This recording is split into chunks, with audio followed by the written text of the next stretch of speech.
In April 2010, the drilling rig Deepwater Horizon blew up in the Gulf of Mexico.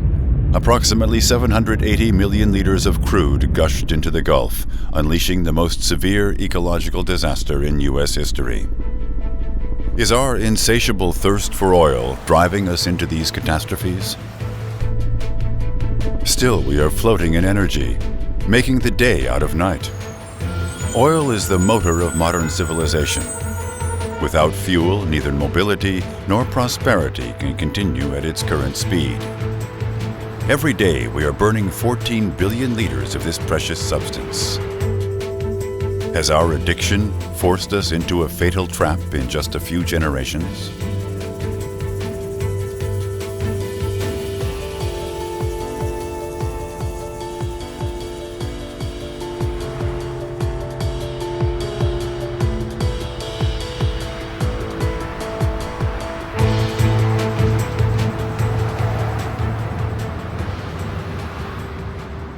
Without diesel and fertilizer, which is produced from petroleum, modern agriculture simply cannot continue to exist. From plastics to clothes to medicines, this fossil liquid comprises so many things. An increasing number of scientists now believe we've passed the peak of world oil production. Is this a race that can be won? Billions are invested in research and technology. But when asked about the remaining reserves, the oil producers remain silent. Houston, Texas. Until 2010, this is where Matt Simmons worked as one of the most successful oil technology investors. There is zero transparency for what's really happening in the top 100 to 200 oil fields in the world, how much they're producing even. Approximately 4,000 oil fields are currently in production. But half of the global oil production relies only on 120 giant fields. These giant fields, unfortunately, are not distributed evenly across the globe. If and how many new oil fields will be discovered will decide our world's future. All giant oil fields were tapped more than 40 years ago, and their production is waning from year to year. The question of how much of this black gold still remains inside our planet is a constant and increasing debate among scientists, politicians, and economists.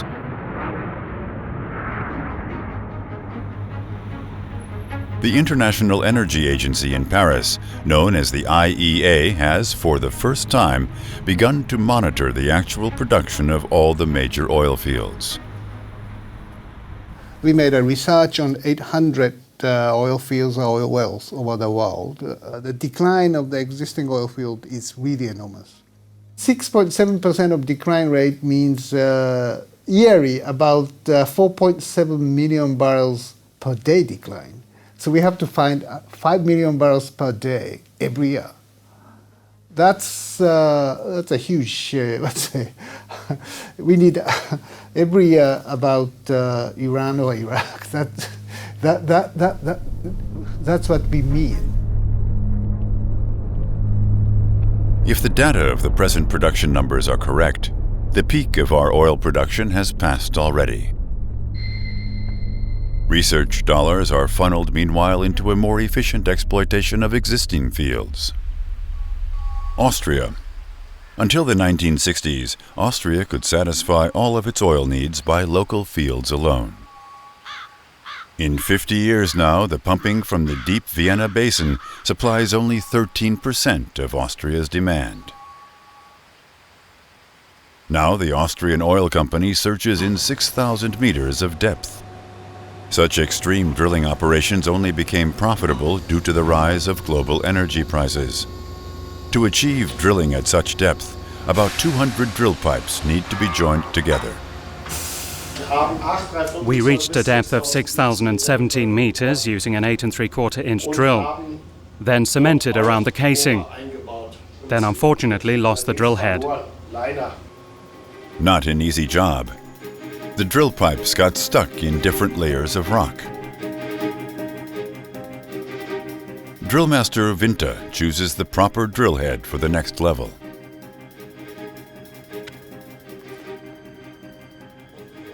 Gently, they restart the engines.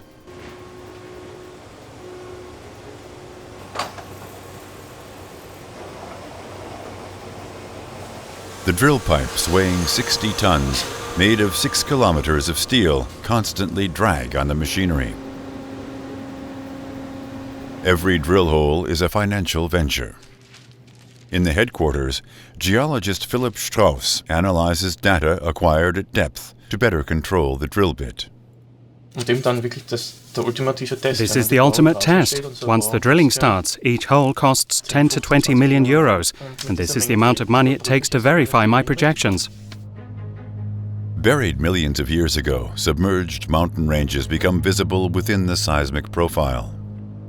Within these ranges, they believe rising gas and oil has been trapped. In 3 to 3,500 meters, we expect permeable and porous layers, which might contain hydrocarbons. One option is to go down to 5,000 meters, the other to 5,500. I'd consider both of them. Going deeper, we might get problems with the increasing weight of the equipment. For each hole, the well design is different. At this stage, there are still no guarantees of success. On average, an American consumes 20 times more oil than a Chinese or an Indian. If Asia were to catch up to U.S. consumption rates, the global production would have to rise by more than 300% per day. The global population has doubled since the 1950s. Thanks to diesel, fertilizer, and heavy equipment, farming yield rates have increased by 250% during this time. Without oil, modern agriculture will not be able to feed the world population. Also, the industrial fishing fleets will cease working when the price of diesel rises too high. We really need to be going from 85 to 120 million barrels a day in the next 20 years. Realistically, they now know that we can't get there. Commercial exploitation started at the beginning of the 20th century. Large petroleum deposits were found within prehistoric ocean basins. Over millions of years, decaying algae and plankton sank to the bottom. Covered by sand and layers of clay, the organic mass remained sealed from oxidation.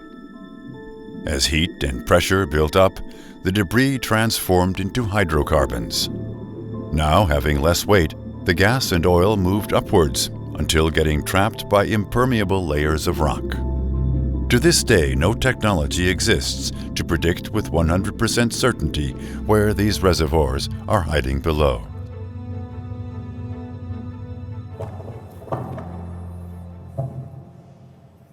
Berlin. Geologist Wolfgang Kiesling is specialized on prehistoric reefs. Petrifactions and microfossils give hints where millions of years ago a rich and blooming fauna and flora existed.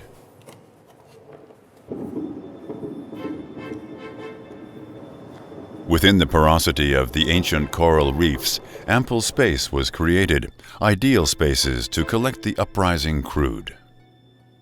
Over millions of years, much of the slowly rising petroleum got trapped within such prehistoric reefs. These are fragments of red algae. Here are fragments of foraminifer. Ancient reefs measuring kilometers in depth evolved because the ocean floor dropped due to tectonic shifting, and the corals continued to grow in height.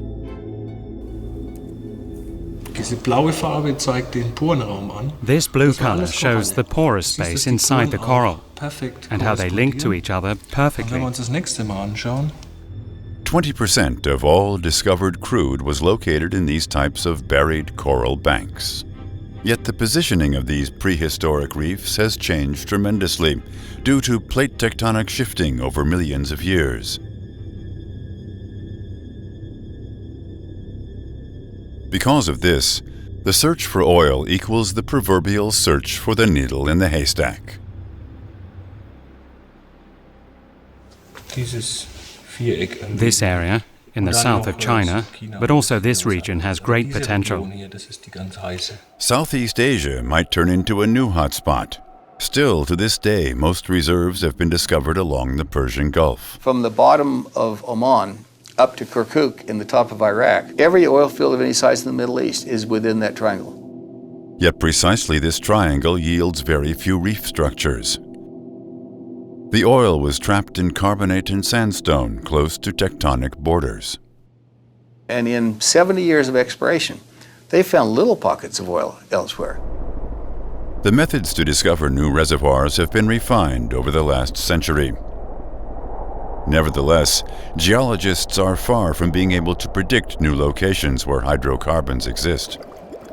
Only 10% of all exploration drill holes are successful, and from discovery to the delivery of the first drops, it takes approximately 10 years. So far, no other energy form exists that is as dense and easy to transport as oil. Without oil, global trade would stop functioning. Presently, about 14 billion liters of oil are used each day. In 20 years, the demand is supposed to rise another 20%. From what reservoirs this demand is to be fed is still unknown. Even just to offset the decline, we need 4 Saudi Arabias. Do we have 4 Saudi Arabias? That is the biggest question. Saudi Arabia is the largest global oil supplier at present. Just some 80 years ago, few roads existed in this country. Today, modernization has merged with traditional life. Thousands of kilometers of asphalt lead through the desert below Hajj Khavar. The oil field was discovered in 1948. With a length of 280 kilometers, it is the largest of all reservoirs ever found. Saudi Arabia promises to deliver another 70 years without problems. However, no details are presented as proof of these statements, in spite of oil data collected second by second and transmitted via satellite to their research headquarters at Saudi Aramco, the world's largest oil company. A team of international specialists is pushed to tap one new well after the next. We can optimize the development of our oil and gas reservoirs. Horizontal wells have several advantages over vertical wells. They have increased production rates. They can produce up to 3,000 barrels per day, and these wells have a capacity to produce up to 8,000 barrels per day, which is a huge increase. Before, it was sufficient to drill a vertical hole into the ground. Today, the boreholes are curved horizontally at depth. The engineers land precisely into an oil layer thousands of meters below. The new reservoir is a few meters thick only, no comparison to the 100 times deeper and wider giant oil field Khawar.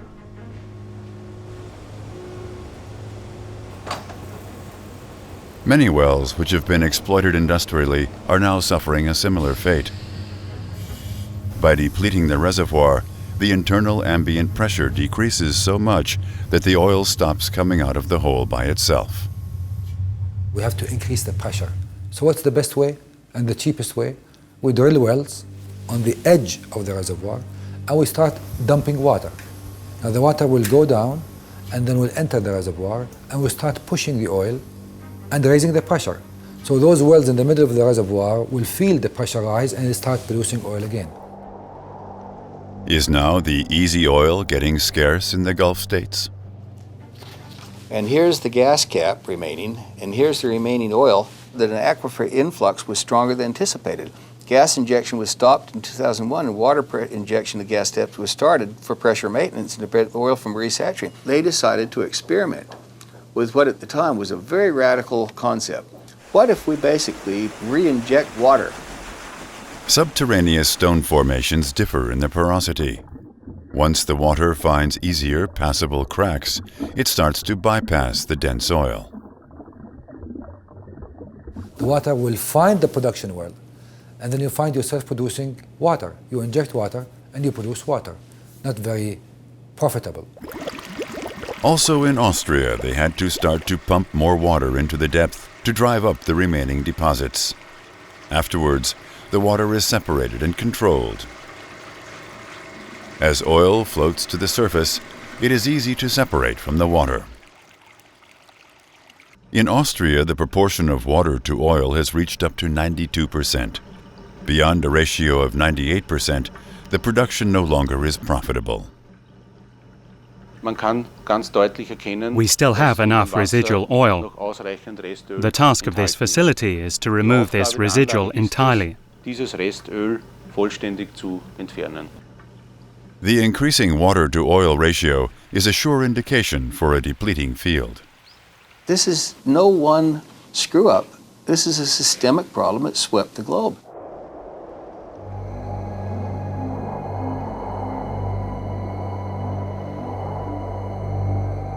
Only through incredible investments can new oil fields be developed. Therefore, an increasing amount of research dollars is spent on increasing the recovery factor of an aging field.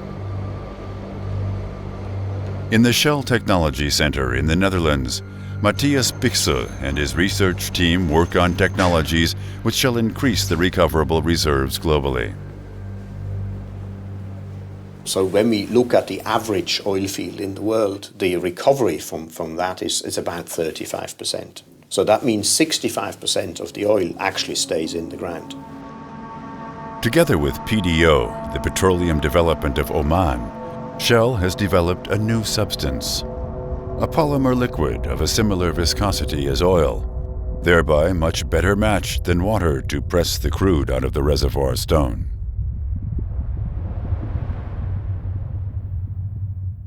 And you can then sweep out the oil out of the pores. It's still a sophisticated process to fabricate these polymers, as hydrocarbons differ in substance from reservoir to reservoir. Every polymer lotion has to be adapted to each individual oil field.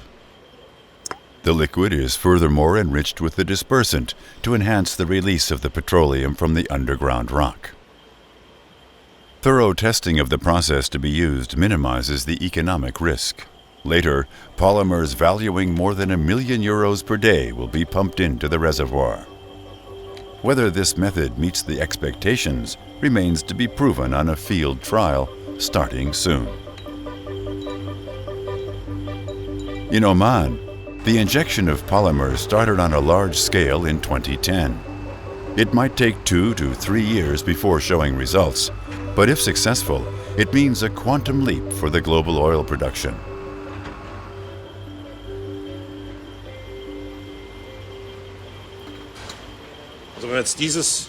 If we take a look at this particular oil and surfactant mixture, we assume to be able to increase the recovery factor by 10 to 20% for that particular oil field, which is remarkable. If the recovery can be increased by only 1% globally, it could secure enough extra supply for another 3 years.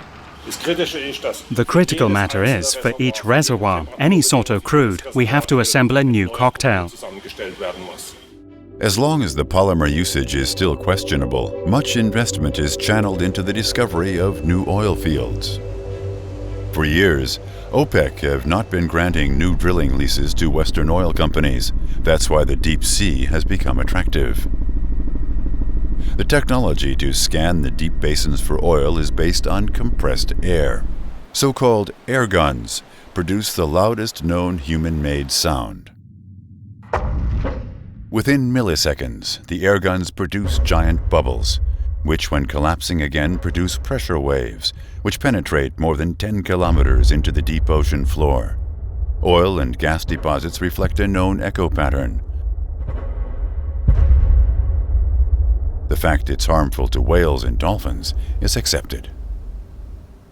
Step by step, hidden fields are mapped. Hanover, the scientists of the German Federal Institute for Geosciences and Natural Resources have collected a vast body of data over the last decades. They're especially keen on areas where no commercial oil company has taken the financial risk to survey. Hier sehen wir These amplitudes signify a fair probability that oil and gas are hiding within the sediment. The question remains, where is that oil and gas coming from? Likely from down here. 5 or 6 kilometers deep, the hydrocarbons are formed. From there they slowly migrate up the ridge into these reefs, get caught, and enrich also this sediment. Here the hydrocarbons are trapped. Exploration expeditions to find new reservoirs are becoming more technologically demanding and expensive. Lately, also the polar region has come into play. Many are postulating rich reserves up in the north, but first they have to be found and verified, which is still technically extremely difficult. To date, it remains unknown how much oil is hiding in the Arctic. Also, the technologies are still lacking to recover the oil safely under such harsh conditions. An economic exploration of the Arctic fields is still decades into the future, and if there are accidents that far north, they will be catastrophic.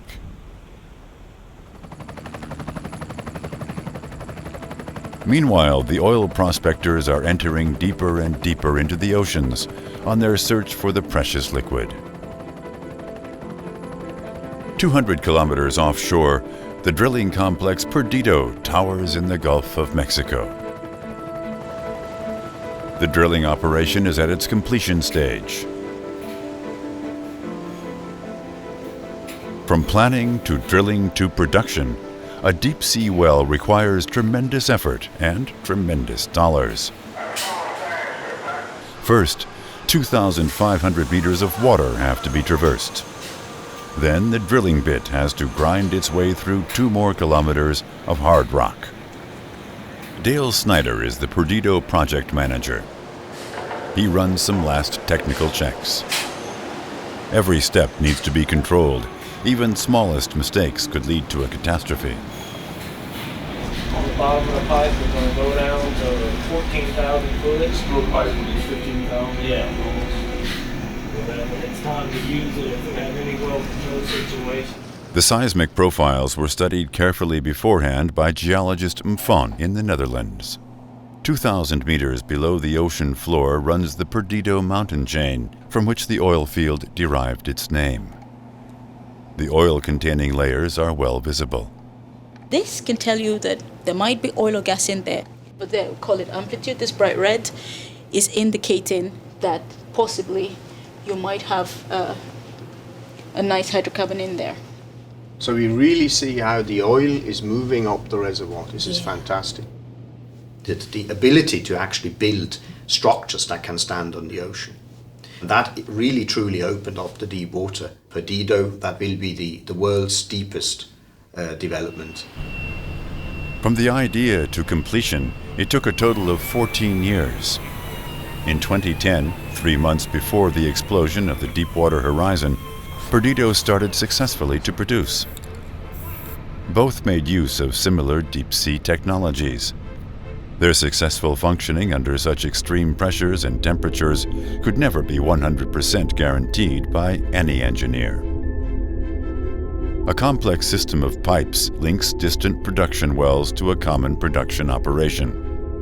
If serious problems ever arose, there are no guaranteed emergency methods available to stop a free flow of oil. Back to the platform. The remote underwater vehicle is made ready. Dale Snyder is controlling the pipeline manifolds.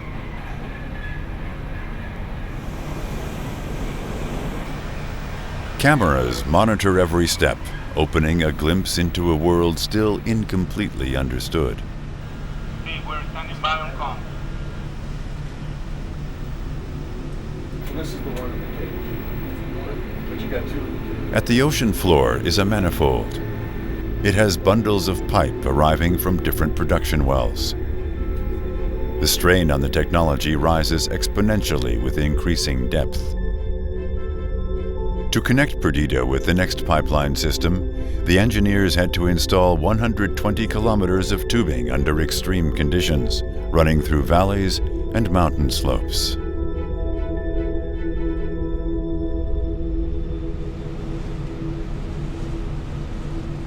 The expectation is that we've designed the platform to produce 100,000 barrels of oil per day. About 35,000 wells had been drilled in the Gulf of Mexico, all without major accidents. Perdido sets a new record, safely unlocking sources covered by 2,500 meters of water. Yet how much risk is still involved should become obvious just a few months later. On April 20th, 2010, a powerful explosion rocks the Deepwater Horizon drilling platform. 115 workers are rescued, 11 lose their lives. It leads to what will become America's largest oil spill. Over the next 3 months, a leak 1,500 meters below the surface can't be stopped. An estimated 780 million liters of crude gush uncontrolled into the sea. Until its explosion, the Deepwater Horizon had an excellent safety record. Their crew successfully completed a well into 10 kilometers of depth. Now they attempted to drill a highly pressurized reservoir in 5,700 meters depth. Yet complications began to pile up, as the chief mechanic, Doug Brown, recalls. Yes, that well was a complete nightmare from the moment we started on it. The drilling began in October 2009. Then Hurricane Ida swept through the Gulf. After only 40 days, the first drilling attempt had to be suspended.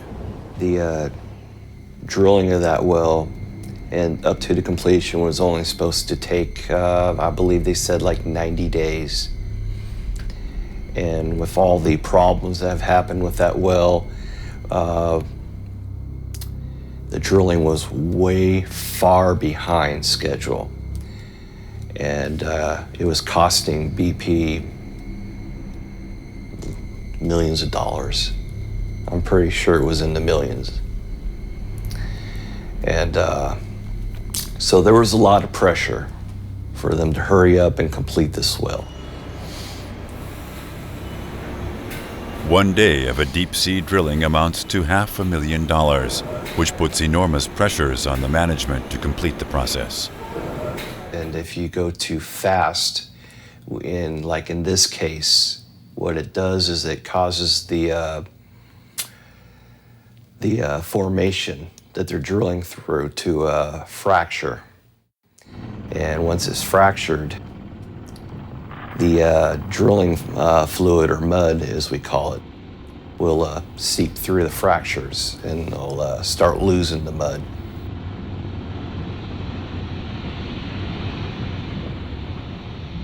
I've seen lots of kicks, gas coming up from the well. And we would normally, I've never seen it ever go beyond 1,000 units. But this well repeatedly kept giving us as high as 3,000 units. That's the highest I've ever seen in my entire career out there. Drill holes never run absolutely straight, and centralizers are used to center the pipe in a hole. Halliburton recommended 21 centralizers, but BP only orders 6 installed. A later injected cement seal cannot reach all sides of the pipe. BP could have ordered a cement bond test, which could have detected the lack of seal, but declined it. And ignored a lot of things that were wrong, just so they can save themselves money. 10 hours later, the gas and oil starts to shoot up the well bore. At this point, only the blowout preventer can close the well. But the hydraulic pressure is too weak to shear the pipe, only squeezing it without sealing it. Gas and oil shoot up from the unsecured wellbore, where it ignites and leads to the explosion. 2 months later, the oil spill reaches the size of Portugal. A small fraction is skimmed from the water. Another estimated 40 million liters are burned intentionally at the surface. The greatest concern is that the crude will reach the U.S. coast, less than 80 kilometers away. BP wants to avoid such a public display at all costs and start a risky experiment. They spray Corexit on the oil, a chemical dispersant which was banned in Europe years earlier. More than 4 million liters of Corexit are disseminated throughout the Gulf. It shall help break up the oil to make it more easily digestible by bacteria. Essentially, the chemical dissolves the plumes of red oil into fine droplets. This is how Corexit works. The chemicals break the oil down into tiny globules that sink below the surface and are suspended in the water, making the oil almost invisible to the naked eye. But it's still there. It's just been effectively distributed throughout the water column. BP claims the dispersant is not dangerous and decides to begin an even riskier experiment. They apply Corexit directly into the deep sea. In about 1,500 meters of depth, they pump a further 2.5 million liters of the aggressive liquid into the gushing oil. Measurements reveal that the bacterial decay of the oil is not occurring as planned. Instead, a large solid oil plume is discovered at a depth of 1,200 meters. In this area, natural water upcurrents occur which lift nutrients from the deep sea. Now they also lift oil, which will drift on with the Gulf Stream current. Is Corexit as harmless to the food chain as claimed? Ships involved in the cleanup have reported an increase of engine damages. Corexit dissolves even essential rubber seals. Cleaning doesn't seem to help. Corexit was also widely used after the Exxon Valdez oil spill in Alaska. Since that time, marine toxicologist Ricky Ott has specialized on the side effects of Corexit.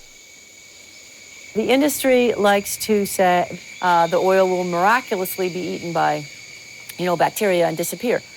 Bacteria are very good at eating alkanes. These are straight chain carbons that are hitched together much like a train with different cars.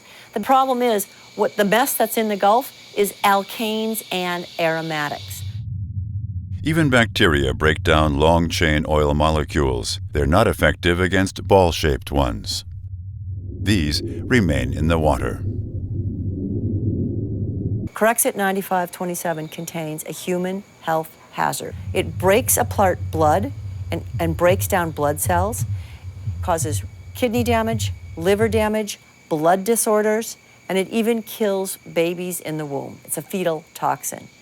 This is a nasty chemical. The scientific community knows that dispersed oil is more toxic than not dispersed oil, and it knows that dispersants and dispersed oil are more toxic than oil alone. So what this chemical effectively does for the oil industry is it takes care of a public relation nightmare, which is oil all over the surface of the ocean, and pushes the oil instead down into the water column. On July 15th, 90 days after the explosion, and an estimated 750 million liters later, BP manages to plug the well. On their third approach, they place a temporary cap onto the wellhead. All right, guys, they're moving in. How we doing, Jared? We got a little bit more to go. All right, Jeff, go ahead and let go. Go ahead, let go. How you looking? Looking like we're on marking. Looks right from in. Yet such a cap is considered only temporal. Yeah, roger that. We are plugged in. This is why BP was also drilling a so-called relief well. After 3 months, the relief well reaches the main reservoir in about 5 kilometers of depth. A special mixture of heavy kill mud is pumped down, which shall force down the lighter oil and prevent it from ever rising again. Afterwards, they pump down a distinctive concrete to seal the well permanently. Only the lowest 200 meters of the 3,000-meter-long well bore are sealed, leaving small pockets of hydrocarbons above unsealed. Due to the drilling operation with too much pressure, many fractures occurred along the well. This may allow oil and gas to continue to seep up into the water, but nobody will see it. All deep-sea surveillance cameras were switched off when the well was officially announced to be killed. Life seems back to normal in the Gulf of Mexico. The U.S. government does not want to injure its national oil production. But at what price? Half the Gulf of Mexico is almost depleted, and the other half is resting on a handful of supergiant fields that will not be supergiants 5 years from now. Only 2 fields reached their design capacity. The average got to 50% of the design capacity for about a month or 2. So they were all effectively commercial failures, in a sense. Because had they basically known that they could only produce that little, they would have spent 1/3 the amount of money and come up with smaller things. So this is the best minds in the industry that are excitedly talking about these things, and they don't tend to go back and look at their own data. Even Matt Simmons, who owes much of his success to high-end oil technology investments, is concerned. But what worried me, that if you were 5,000 feet underwater, you had a problem. Could you ever put it out? And the answer is no. We just assumed that it would put itself out. And the tragic crescendo of Macondo is it really shows that basically what we have left is really tough to do, and exposes the industry to risks that we didn't develop equipment to adequately do. And that problem could happen to anybody. The images of the Deepwater Horizon were seen across the globe. Do we have to prepare ourselves for similar catastrophic events in the future? Washington has allegedly tightened the regulations for new drilling operations, and from now on, the CEO of an oil company can be made responsible in person for future accidents due to his management mistakes. Our thirst for oil remains insatiable. But how long will we be able to continue our present level of carefree consumption?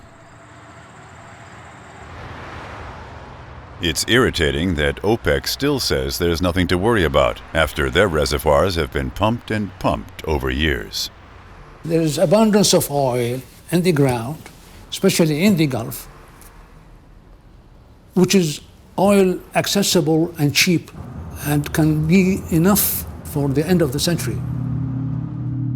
1988, something miraculous happened. Suddenly, the official reserves of Iraq doubled to 100 billion barrels. Also, Abu Dhabi, Iran, and Saudi Arabia increased the official number of available barrels. Prior to this, OPEC enacted a new regulation, which allowed a member to pump and sell more oil if it had more oil. Where did the sudden increase of oil come from? One cannot say that all these numbers by OPEC are true. One has to find out case by case. If any of those numbers were exaggerated back then, it would lead to an overestimation of remaining global reserves to this day. The era of easy oil seems to be over for good. We have concentrated over the years on the easy oil, as we call it, the light Brent type of oil. Now we have to focus on oil which is a little bit more difficult to get out of the ground, and that's where our research is focused on. Canada. These sands hold the second largest reserves of oil presently known. Holding clay and water, it contains up to 20% heavy oil. To retrieve this resource, the sand is mixed with hot water and heated in giant silos. The usage of energy and water is enormous. To gain 1 ton of crude, 4 tons of water are used. Afterwards, the oil-water mixture needs to be separated. The recycling process is laborious, and any accident would cause an environmental disaster. The oil sands of Canada are spread out over an area larger than Great Britain, yet only 20% are available for open-pit mining. Recently, the deep layers of oil sand spawned commercial interests. Still in an experimental stage, the researchers are exploring ways to separate the oil without having to add any hot water. Also das sind jetzt hier Gesteinsproben, die entsprechen dem, was These are samples which resemble the sands of Canada. In our experiment, we measure the temperature regime with these thin wires to understand how to extract the crude by enhancing the oil flow. Like a gigantic underground oven, thousands of electrical rods heat up all of the sand. This requires an extreme amount of energy. Once the sand is heated, the oil breaks free and the valuable light oil rises to the top, leaving the heavy crude behind. A facility for a field trial has already started, but the heating procedure is still too expensive in comparison to open pit mining if it is applied on a larger scale. When Canadian sands are looked at as a whole, engineering restrictions and environmental laws will peak production capacity at a level of 5 million barrels per day. Yet again, far less than the world's growing demand.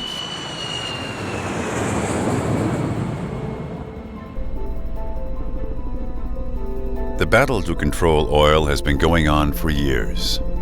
Kuwait, Iraq, and recently Libya are but pawns in this very costly game. If we basically find ourselves 10 years from now with only the ability to use 60 million barrels a day of oil, and we don't have a very carefully organized plan that encompasses all the major countries, then we'll basically, in all likelihood, be in the midst of the nastiest war that we've ever fought, and it won't last very long.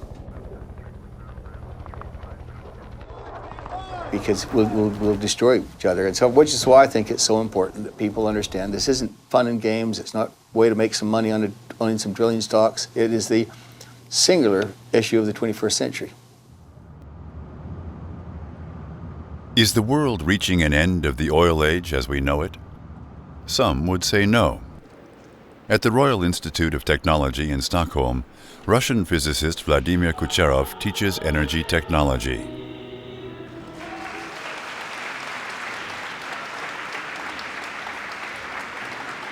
Kucherov is coordinating an international research team on the origin of oil.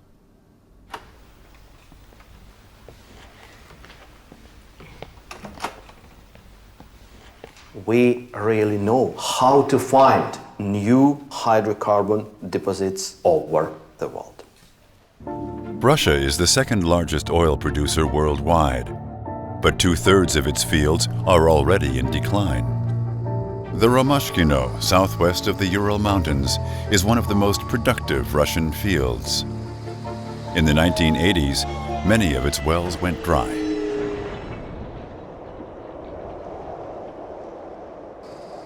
Then, in 1990, suddenly new oil started to flow from these dry holes. The new oil has a different density and molecular makeup than the previous. At Kazan State University, Irina Plotnikova is analyzing the chemical structure. The so-called isotopic fingerprint, which details all elements of the oil, looks different than the previous oil. What could have caused these alterations? This is only one possibility. Oil came from the depths. There are no organic sources for this huge amount of oil extracted. Biological decomposition processes do not explain this fast-forming oil. The research team of Kucherov believes that hydrocarbons are still synthesizing within the upper Earth mantle at a depth of around 240 kilometers. The heat and pressure merge the existing carbon and hydrogen into hydrocarbons, our crude oil. If their theory is correct, the question remains how the new oil can rise to a retrievable level. Under the big oil field, we see disintegration of Earth's crust and upper mantle. And it looks like a huge channel. You see the The landscape is about 100-150 kilometers in diameter. Romashkino is located close to the Ural mountain range. This is where deep faults run up from below. The geological analysis revealed exceptional strong magnetic fields and increases in ground temperature. The concept that the Earth is producing continuously oil is not new. It was first theorized by Dmitry Mendeleev about 100 years ago. Unfortunately, he was missing the scientific tools to prove his theory of the so-called abiotic origin of oil. Finally, a 7,000-meter research well was drilled into hard granite rock in the 1980s. They drilled far below the ocean sediment, and there they found traces of oil where, according to Western oil geologists, it should not exist. In 2008, the well was abandoned. It was for research purposes only.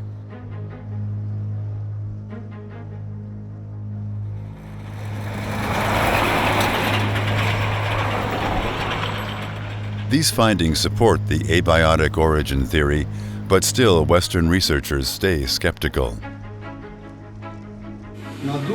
Russian oil experts have a conference on the Romashkino field. The topic is the phenomenon of the regenerating oil reservoirs. Instead of depleting, the oil wells periodically rejuvenate. This find created an interest by the chief scientist of the Russian oil company Tatneft.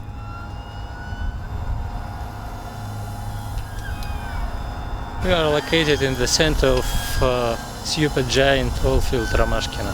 Now we seeking methods for locating channels. Now we only in the starting point for using idea of abiogenic origin. Is oil, after all, an infinite resource? To this day, no Western oil company has adopted the theory of abiotic oil. If Kucherov is correct, oil should be searched for predominantly near fractured geological structures, where already known deep faults reach further below. Western experts stay skeptical to this non-biological origin of oil, even hostile.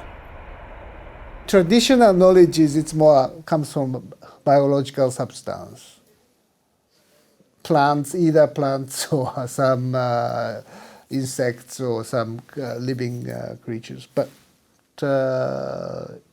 I may be wrong. They all have actually found traces of methane. So I believe it is well possible that methane can be generated in a non-organic manner. But so far, indeed, nobody has been able to prove an overabundance of that methane. And indeed, when you look at the rocks where that methane would be stored, these are very, very difficult hydrocarbons, if you want. Most oil fields were found in ancient ocean sediments, which seems to support the Western scientific belief. Still, various exceptions exist, such as in Vietnam, where oil and gas are found in granite rock. Austria. Meanwhile, 7 months have passed.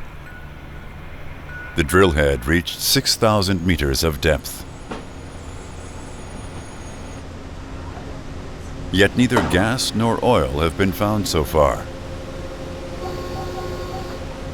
Drillmaster Vinta takes samples for a laboratory analysis.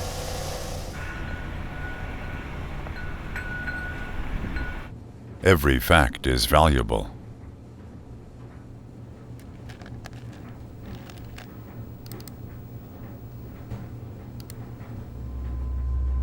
Petrified single-celled organisms, evidence of ancient biological life. This is always a piece of luck, to find such beautiful microfossils in the drilling mud. Are these microfossils proof enough that the biological origin of oil is the only origin?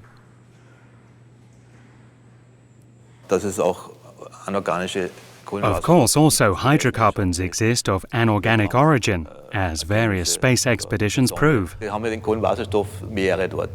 are planets with oceans filled entirely with liquid hydrocarbons.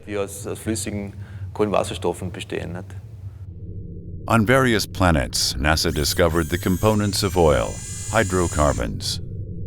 Neither on Titan nor Mars did biological life exist which could explain the presence of methane.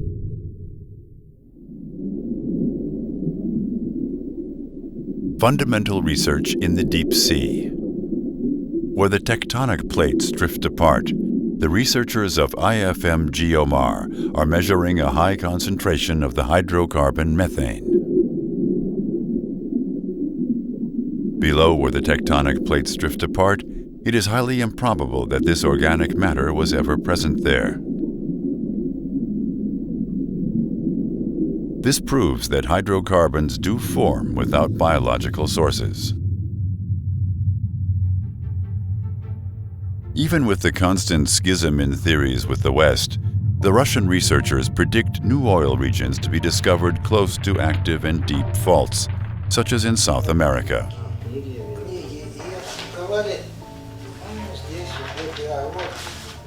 Kucherov's team uses maps which show where deep fault lines cross and indicate where more oil reserves could be filled from channels down to the upper Earth mantle. Giant fields have been discovered exactly in these predicted disjunctive nodes. 90% of all known oil fields could be explained also by the abiotic theory. Kucherov and his team are at work on a new software to predict further spots. In this area, giant oil and gas fields were discovered. But look at this. There are a lot of perspective zones for the new giant oil and gas fields. And this is the perspective zone for the new oil giant, I would like to underline, giant oil and gas fields. Oil from the depth of our planet? The abiotic theory is controversial, but there is support for it. Even though it's speculative, why hasn't the West even looked at it? Practically, we don't touch this. But it would be interesting, as it implies we would be able to search for oil everywhere. And they're talking about that is proved that oil fields rejuvenate themselves. If they have, then the 100 to 200 largest depleted oil fields certainly have been unlucky. They have not one of them rejuvenated themselves. So I think it's sort of beyond optimism. It's dreams. Is it either biological or it's more planet Earth produced as such? So we could have more production of oil in the future. Don't worry. That's one argument, but I don't know which is true. So I don't have any good judgmental knowledge or expertise to say either. For sure, also an abiotic origin exists, but to be commercially viable, we lack the tools for such tasks and the knowledge how to gauge where to find it. Is oil an infinite resource of the cosmos or a finite biological treasure? The origin of oil remains a mystery still to this day. Kucherov and his team are still searching for investors to be able to prove their theory on a large scale. At present, no comparable substitute for oil exists to drive our mobile world. On the one hand, we need the oil industry to continue to find the oil. On the other hand, this feeds oil industry profits due to rising prices and alleged scarcity. Unfortunately, this type of battle has been going on for years and years. It is not a war that we will win, nor is it a war that will end soon. But one thing is for certain. To locate new oil remains one of the most important challenges of the 21st century.